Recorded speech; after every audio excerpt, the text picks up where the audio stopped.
저는요 아무래도 목사다 보니까 글을 쓸 일이 많습니다. 큐티 가이드를 작성하기도 하고요, 설교문을 쓰기도 합니다.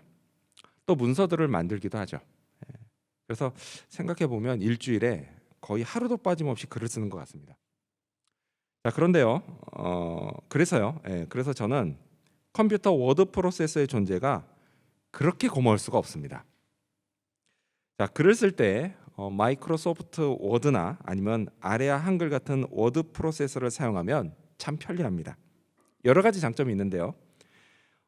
키보드로 타이핑을 하니까 속도가 빠르고, 그리고 그렇게 작성한 문서를 저장하기도 쉽고, 또 나중에 이걸 다시 꺼내 보기도 쉽습니다. 자, 그리고요, 무엇보다 큰 장점은 편집이 정말 쉽다는 겁니다. 글을 쓰다 보면요, 가끔 어떤 걸 빠뜨리고 쓰는 경우가 있습니다. 근데 그런 줄도 모르고 막 한참 써내려 가다가 글을 마무리할 때쯤 그게 생각나는 경우가 있어요. 자, 이럴 때 만약 이 글이 종이에 펜으로 쓴 거다라고 한다면 이건 정말 난감하기 그지 없습니다. 왜요? 여태 쓴 걸 이걸 지울 수도 없고, 근데 그렇다고 해서 아예 처음부터 새로 쓸 수도 없고 정말 눈앞이 깜깜해집니다. 자, 하지만요, 워드 프로세서를 사용했다라고 한다면 문제될 게 없습니다. 그냥 커서를 내가 원하는 데 놓고 삽입해서 쓰면 되기 때문입니다. 자, 그래서요, 저는 이 기능 하나만으로도 워드 프로세서는 정말 편리하다라고 생각합니다.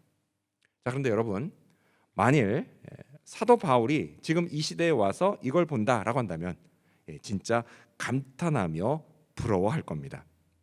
여러분, 그는 정말 똑똑한 사람이었습니다, 바울. 근데 아무리 똑똑한 사람이었다 하더라도 그도 사람인지라 글을 쓸 때 가끔 어떤 걸 빠뜨리고 쓰다가 나중에 가서 생각나는 경우가 있었을 겁니다. 근데 그렇다고 해서 여태 써내려온 걸 이걸 지울 수도 없는 노릇이었어요. 그래서 어떻게 해요? 어쩔 수 없이 맨 앞에 써야 했던 걸 그냥 맨 뒤에 쓸 수도 있었다라는 것입니다. 근데 여러분, 그렇게 앞에 써야 되는데 뒤에라도 쓰는 것, 그런 건 매우 중요한 내용인 경우가 많습니다. 왜요? 그렇게까지 해서라도 꼭 해야 할 말이었기 때문입니다. 자, 오늘 본문이 그렇습니다. 여러분, 로마서는요, 이 16장으로 끝났는데요, 이 16장의 구성은 이렇습니다. 자, 바울은요, 로마 교인들에게 현재 고린도에 바울과 함께 있는 사람들에게 문안하라고 말합니다. 또 반대로 고린도에 바울과 함께 있는 사람들이 로마 교인들에게 문안한다라는 말도 합니다. 자, 그리고 하나님을 찬양하며 편지를 끝냅니다. 이렇게 16장은 인사와 송축으로 마무리됩니다. 이게 매우 일반적인 마무리죠. 자, 그런데 여러분, 중간쯤인 17절에서부터 20절까지를 보면 저 앞에서 했어야 할 말이 여기서 갑자기 튀어나옵니다. 16장 전체 흐름과 맞지가 않아요. 자, 이 때문에 성경학자들은 바울이 편지를 쭉 써내려 올 때는 그때는 생각나지 않았다가 지금 생각이 나서 적었거나, 아니면 편지를 마무리하고 있을 때 이 문제가 바울 귀에 들어와서 이때 바울에게 알려져서 지금 적은 게 아닌가라고 추측을 합니다. 자, 어찌됐든 그렇게까지 해서라도 꼭 해야 할 권면이었다라는 것입니다. 그만큼 중요한 내용입니다. 자, 그렇다면 그것은 과연 무엇일까요? 그리고 이를 통해 우리가 얻어야 할 교훈은 과연 무엇일까요? 먼저 첫 번째 권면은 미혹하는 자들을 주의하라는 것입니다. 먼저 첫 번째 권면은 미혹하는 자들을 주의하라는 것입니다. 자, 17절 여러분 성경 보시면서 같이 읽겠습니다. 17절 시작. 형제들아, 내가 너희를 권하노니 너희가 배운 교훈을 거슬러 분쟁을 일으키거나 거치게 하는 자들을 살피고 그들에게서 떠나라. 자, 17절이 이렇게 시작됩니다. 근데 여러분, 이건요, 거짓 교사에 관한 권면이에요. 근데 교사라고 하면 요즘 말로 바꾸면 선생님이 되는 거죠. 자, 교사라고 하니까 얼핏 신앙이 좀 있어 보이는 그런 사람으로 생각이 됩니다. 교사. 하지만 여러분, 거짓 교사예요. 거짓 교사이기 때문에 진리가 아닌 거짓을 따르고 또 교인들로 하여금 거짓을 따르게 만드는 아주 나쁜 자입니다. 자, 거짓 교사는요, 이때나 지금이나 교회를 매우 힘들게 하는 아주 나쁜 존재입니다. 바울은요, 이들이 교훈을 거스른다, 교훈을 따르지 않는다라고 합니다. 여러분, 여기서 말하는 이 교훈은 구원에 관한 교훈입니다. 자, 로마에 살던 유대인들 중에요, 오순절에 예루살렘에 왔다가 사도행전에 나온 그 성령 강림을 체험하고 구원받은 사람들이 있었습니다. 자, 그리고 이들이 이제 다시 살던 곳인 로마로 돌아가죠. 돌아가서 그 로마에 있는 사람들에게 구원에 관한 교훈을 가르쳤습니다. 자, 그리고 이번에 바울이 그들에게 이 편지 로마서를 써서 보내므로 구원에 관한 교훈을 더욱 자세히 가르쳤습니다. 자, 이 교훈이 뭐냐? 이건 한마디로 구원은 오직 예수 그리스도를 믿는 믿음으로 받는다라는 것입니다. 하지만 거짓 교사들은 이 교훈을 따르지 않고 거슬렀습니다. 자, 그러면서 교인들 사이에 분쟁을 일으키고요, 교인들이 거치게 했습니다. 거치게 했다라고 하는 건 뭐냐? 이건 헬라어로 스칸달라인데 원래 뜻은 올무를 놓다라는 뜻이에요. 덫을 놓다 이런 뜻이에요. 즉 뭐예요? 교인들이 죄를 짓게끔 유혹했다라는 거예요. 예를 들어 이런 거죠. 여러분 지난주에 설교 기억나세요? 아디아포라 문제 이거 다뤘습니다. 기억나시죠? 로마 교회 안에요, 먹는 것, 고기에 관한 문제가 있었다. 이거 기억나시죠? 이제 생각나세요? 고기에 관한 문제가 있었어요. 근데 여러분 이 문제는요, 아디아포라 문제이기 때문에 이래도 되고 저래도 되는 문제라고 했습니다. 그렇죠? 자, 그런데 예를 들어서 거짓 교사들은 먹는 사람한테 가서는 먹지 않는 사람이 문제라고 흉받습니다. 그래 놓고는 또 먹지 않는 사람한테는 가서는 뭐라고요? 먹는 사람이 문제라고 흉을 보는 겁니다. 그렇게 먹는 사람과 먹지 않는 사람 사이를 은밀히 오가면서 분쟁을 일으키는 거예요. 자, 그리고 또 거치는 것. 이거 죄를 짓게끔 유혹한다라고 했죠. 근데 이런 게 있을 수가 있습니다. 자, 먹는 거 했으니까 이번에 마시는 거로 한번 해볼까요? 술을 안 마시겠다라는 사람, 술을 안 마시겠다라고 하는 사람에게 술을 권하면서 괜찮다고, 자기가 성경 많이 읽어봤는데 술 마시면 안 된다는 얘기가 없더라고, 그렇게 하면서 마셔도 된다고 유혹하는 겁니다. 자, 그렇게 해서 마시게 해요. 술을 마시게 하고 결국 그 사람이 사고치게 만드는 겁니다. 죄짓게 만드는 거예요. 여러분, 저는요, 다른 건 몰라도 술에 관해선 입장이 분명합니다. 크리스찬이 술을 마셔도 되냐 안 되냐 이거 떠나서요, 여러분 크리스찬이 아니더라도 술 마시지 말라고 권합니다. 여러분 이거요, 술 안 마시는 거, 이건요 뭐 신학적으로 또 성경적으로 이게 맞냐 틀리냐 여러분 이거 따질 필요가 없어요. 여러분 저는요 지금까지 살면서 술 마시고 사고 쳐서 인생 종친 분들을 많이 봤습니다. 평생 후회할 일을 하시는 분도 봤어요. 남들한테는 말할 것도 없고요, 자기 가족에게도 용서받지 못할 죄 짓는 분도 봤습니다. 여러분 술이 그런 거예요, 술이. 그러니까 여러분 마시지 마십시오. 그리고 남들에게 마시라고 권하지 마십시오, 제발. 아무튼 자, 초대교회 당시 거짓 교사들이 이 같은 짓을 했습니다. 분쟁을 일으키고 올문을 났습니다. 자, 그리고 계속해서 바울은 이들의 특징을 또 이렇게 말합니다. 이번에는 18절 말씀을 읽겠습니다. 여러분 성경 보시면서 18절입니다. 18절 시작. 이 같은 자들은 우리 주 그리스도를 섬기지 아니하고 다만 자기들의 배만 섬기나니 교활한 말과 아첨하는 말로 순진한 자들의 마음을 미혹하느니라. 아멘. 자, 이들은 우리 주 그리스도를 섬기지 않고 오직 자기들 배만 섬기는 자들이다라고 합니다. 자, 자기들 배만 섬긴다, 이게 뭐예요? 오직 자기 이득만 챙긴다라는 뜻이에요. 교회 와서 교인들을 만나는 목적이 오직 자기 이득을 챙기는 겁니다. 하지만 여러분 우리는 그렇지 않죠. 아멘. 우리는 그렇지 않습니다. 여러분 우리가 교회에 와서 교인들을 만나고요, 또 함께 교회를 이루는 목적은 우리 주 그리스도를 섬기기 위한 것입니다. 따라서 여러분 우리는요 먼저 예수 그리스도가 나와 우리의 주인이시라고 분명히 고백해야 합니다. 그리고 주님의 명령을 따라야 합니다. 여러분 그 명령이 뭐죠? 세상 사람들에게 예수님과 복음을 전하는 거예요. 하나님의 사랑을 나타내는 거예요. 그리고 이를 위해서 우리가 서로 사랑하고 또 우리 주변에 힘들고 어려운 이웃을 돕는 겁니다. 여러분 이렇게 저는요, 저와 여러분 우리 모두가 우리 주 예수 그리스도를 섬기는 자들이 되기를 바랍니다. 아멘. 아멘. 바울은요 이 거짓 교사들이 교인들의 마음을 미혹한다라고 지적합니다. 그렇습니다. 여러분 교회 안에 분열을 유발하고 그리고 또 교인들을 죄짓게 만드는 사람들, 여러분 그런 사람들은요 이때나 지금이나 교인들의 마음을 미혹합니다.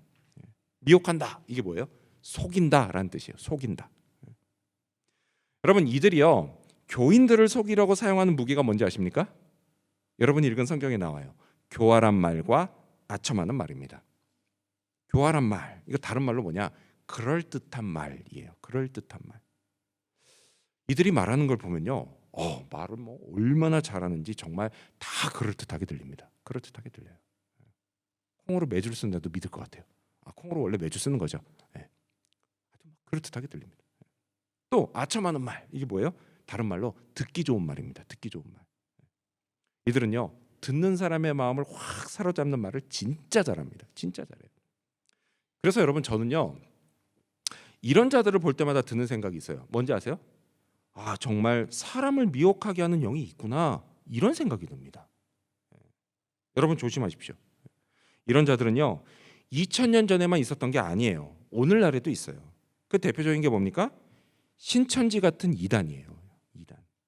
여러분, 이단은요, 끊임없이 교회 침투해서 교인들을 미혹하려고 합니다. 여러분, 이들의 목적은 단 하나예요. 뭐냐? 자기들 배만 섬기는 거예요. 자기들 배. 이득을 챙기는 겁니다. 이득을 챙기는 거예요. 이 때문에 성경 요한일서는 우리에게 이렇게 권면하죠. 요한일서 4장 1절을 보면, 사랑하는 자들아, 영을 다 믿지 말고 오직 영들이 하나님께 속하였나 분별하라. 많은 거짓 선지자가 세상에 나왔습니다. 그리고 또 3절에 가면 이렇게 권면합니다. 예수를 시인하지 아니하는 영마다 하나님께 속한 것이 아니니 이것이 곧 적 그리스도의 영이니라. 오리라 한 말을 너희가 들었거니와 지금 벌써 세상에 있느니라. 아멘. 여러분, 이 권면을 꼭 기억하시기 바랍니다. 그리고 예수님을 시인하시기 바랍니다. 예수님을 내가 섬기는 나의 주요, 또한 나의 그리스도시라고 분명히 고백하시기 바랍니다.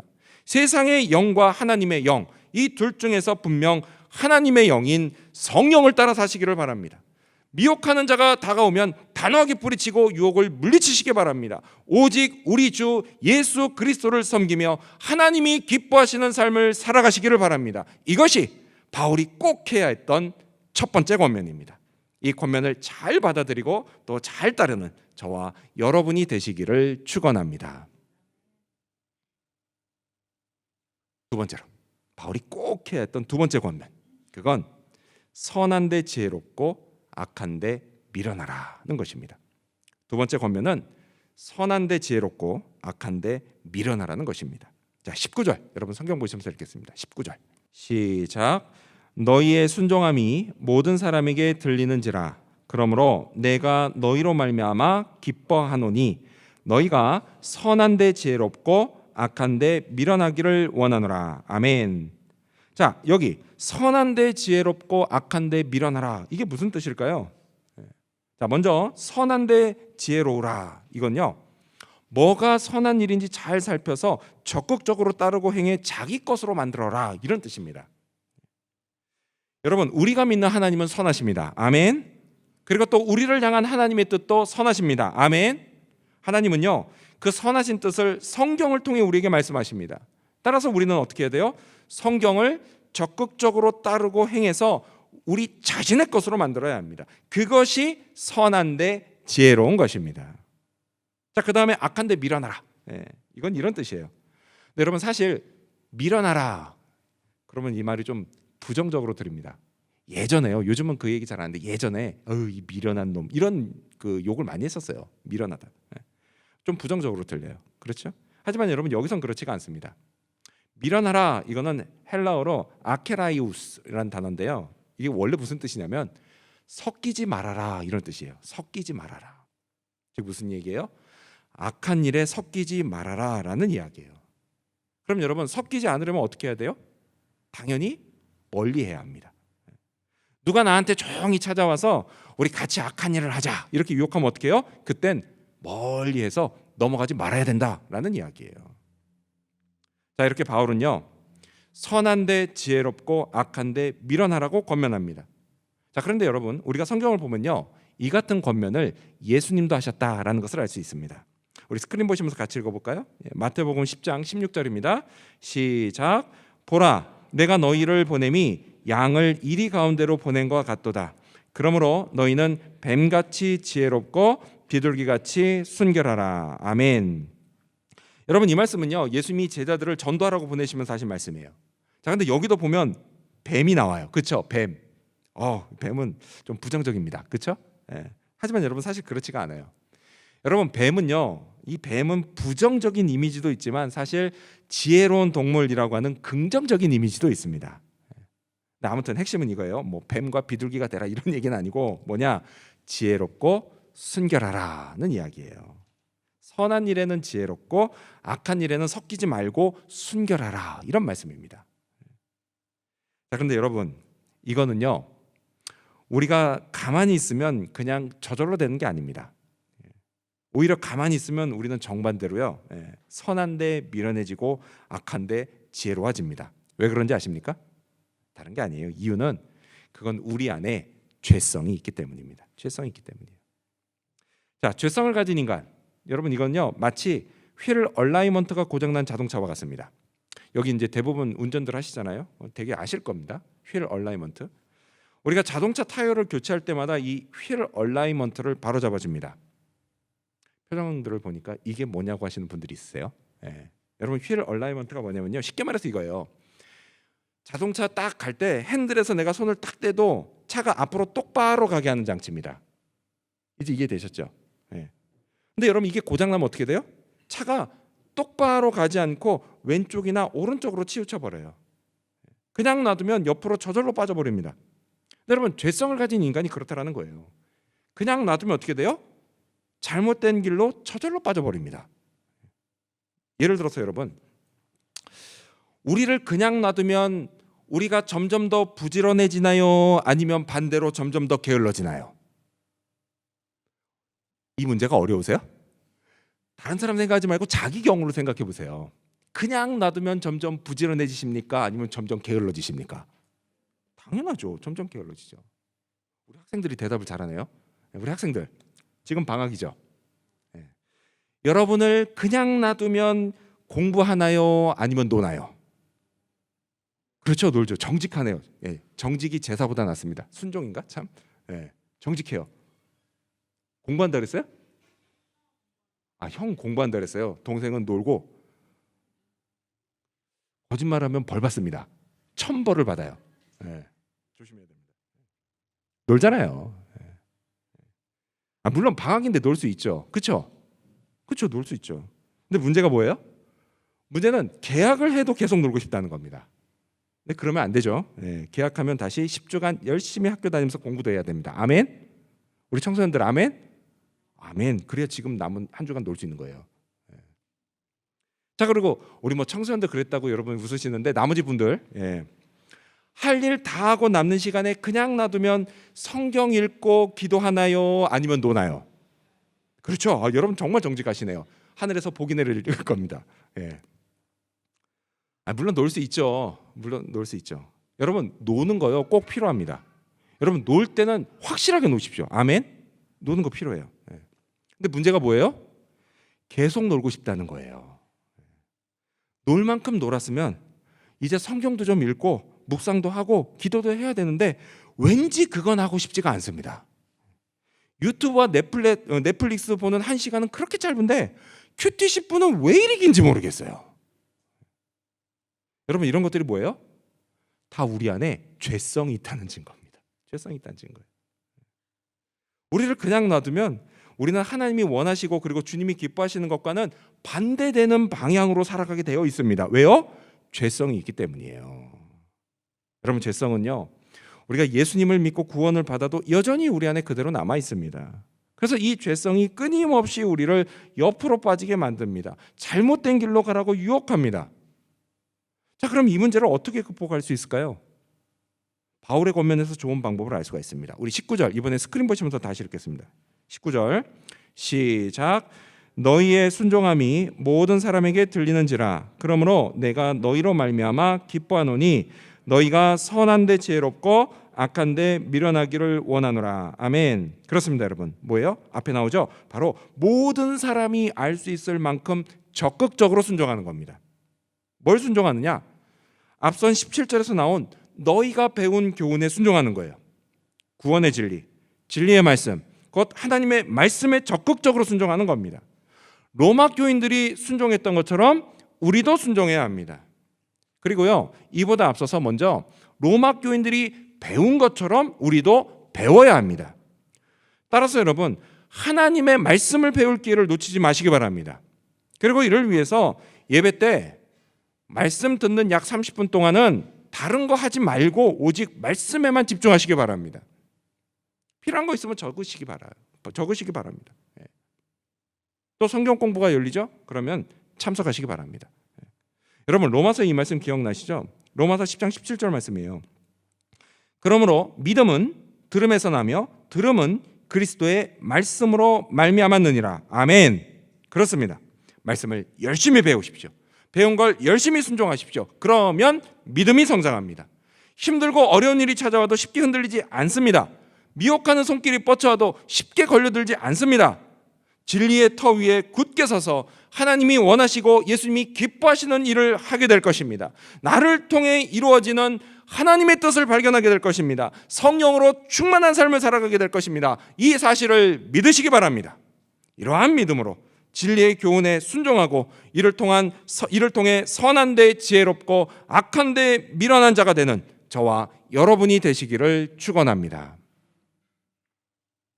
꼭 해야 했던 마지막 세 번째 권면, 그 세 번째 권면은 은혜가 너희에게 있다는 것입니다. 마지막 세 번째 권면은 은혜가 너희에게 있다는 것입니다. 자, 20절 여러분 성경 보시면서 읽겠습니다. 시작. 평강의 하나님께서 속히 사탄을 너희 발 아래에서 상하게 하시리라. 우리 주 예수의 은혜가 너희에게 있을지어다. 아멘. 바울은요, 하나님이 사탄을 너희 발 아래 상하게 하실 거다라고 말합니다. 자, 근데 이 말씀에요, 몇 가지 궁금한 점이 있습니다.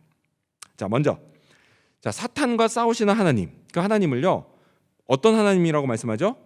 평강의 하나님이라고 말합니다. 평화의 하나님이라고 말을 해요. 그러니까 이미지가 잘 맞지 않죠? 싸우는데 평화와 싸움, 이미지가 서로 정반대예요. 근데 이게 이미지가 맞지 않는다라는 거예요. 왜 이렇게 하나님을 평강의 하나님이라고 했을까? 이게 궁금합니다. 근데 여러분, 이건요, 평강을 뜻하는 히브리어인 샬롬, 이 샬롬의 의미를 알면 쉽게 이해할 수가 있습니다. 여러분, 샬롬은요, 싸움이 없는 상태, 이걸 의미하지 않습니다. 여러분, 샬롬은요, 악이 완전히 없어져서 하나님의 의가 완전히 이루어진 상태를 의미합니다. 자, 따라서 샬롬의 하나님, 곧 평강의 하나님은 악한 사탄이 활개치고 다니는 걸 그냥 보고만 계시는 분이 아니다라는 거예요. 어떻게 해요? 사탄을 쳐서 발 아래 굴복시키시는 분이십니다. 자, 그리고 또 하나 궁금한 게 있어요. 뭐냐? 그럼 하나님 발 아래라고 해야 되는데 그게 아니라 뭐라고 돼 있죠? 너희 발 아래라고 돼 있어요. 즉 교인들 발 아래, 우리들 발 아래 상하게 하신다라는 겁니다. 왜 우리들 발 아래일까요? 여러분, 이거는요, 믿음으로 우리가 그리스도와 하나가 됐기 때문이에요. 자, 구약 성경 창세기를 보면 사탄이 아담과 하와를 타락시켜 버립니다. 자, 그때 하나님은 사탄이 장차 이런 일을 당할 거라고 말씀하세요. 창세기 3장 15절 말씀을 보면 여자의 후손은 네 머리를 상하게 할 것이다 라는 이야기를 하십니다. 자, 여기서 나오는 여자의 후손이 누구냐? 바로 장차 오실 그리스도를 가리켜요. 그리스도. 즉 뭐예요? 그리스도께서 사탄의 머리를 박살내신다라는 거예요. 오래전의 영화 패션 오브 더 크라이스트 영화 기억나시죠?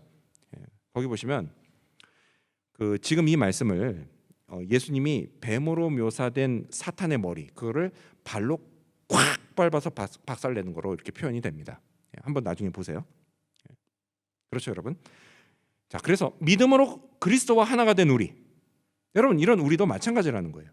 하나님께서 장차 우리가 그리스도와 함께 사탄을 발로 꽉 밟아서 굴복시키게 해 주실 것입니다. 여러분, 이 사실을 믿으시기 바랍니다. 자, 그리고 마지막으로 궁금한 게 또 있어요. 뭐냐? 그건 바울이요, 쭉 앞에서 거짓 교사를 주의하라 이렇게 권면하다가 갑자기 하나님이 사탄을 멸하신다라는 말씀을 했다라는 거예요. 왜 그랬을까? 이게 궁금합니다. 여러분, 이거는요, 이들의 배후에 사탄이 있다라는 것을 의미합니다. 자, 그래서 이들의 특징과 사탄의 특징이 정확하게 일치합니다. 교인들을 분열시키고요, 죄로 넘어지게 하고요, 그리스도를 섬기지 않고 자기를 섬기게 만드는 거예요. 그리고 이를 위해서 어떻게 해요? 교활하면서 듣기 좋은 거짓말을 하는 겁니다. 특징이 정확하게 일치해요. 여러분은 사탄이 존재하는 거 믿으십니까? 예. 못 믿으시는 분도 있어요, 사실. 그리고 여러분, 그렇다면 또 이 사탄이 이런 자들을 이용하는 것도 믿으십니까? 자, 그래서 이들 배후에 사탄이 있다는 것도 믿으세요? 예. 아직도 못 믿는 분이 계시군요. 예. 여러분, 만약에요, 여러분이 하나님이 존재하시는 걸 믿고, 그리고 또 그리스도께서 우리를 사용하시는 것도 믿고, 그래서 우리 안에 성령이 계시다는 것도 믿는다면 당연히 이 사탄에 관한 사실도 믿으셔야 합니다. 여러분, 사탄은 존재해요. 분명히 존재합니다. 악한 자를 이용합니다. 그리고 그들 배후에 있습니다. 이를 통해서요, 하나님을 잘 믿고 그리고 또 예수님을 잘 따르며 성령으로 충만하게 살려고 하는 우리를 넘어뜨리고, 그리고 교회를 무너뜨리려고 단 1초도 쉬지 않고 빈틈을 노리고 있습니다. 성경이 뭐라고 묘사해요? 마치 우는 사자와 같이 우리 주변을 맴돌면서 기회를 엿보고 있다라고 말씀을 합니다. 그러다가 어떻게 해요? 누가 덜컥 걸려들기라도 하면요, 그때부터 얼마나 악한 일이 벌어지는지 모릅니다. 그렇기 때문에 성경은 우리에게 뭐라고 해요? 늘 깨어있으라, 이렇게 말씀하는 거예요. 깨어있으라. 영적으로 잠들지 말아라 라고 권면하는 겁니다. 여러분, 이를 통해서 저는요, 저와 여러분 우리 모두가 결코 사탄에게 이용당하는 사람이 되지 않기를 바랍니다. 자, 그렇다면 이런 사탄의 술수를 막아내고 또 물리치기 위해서 우리에게 꼭 필요한 건 뭘까요? 그게 바로 은혜입니다. 은혜예요. 은혜. 자, 계속해서 바울은 이렇게 말합니다.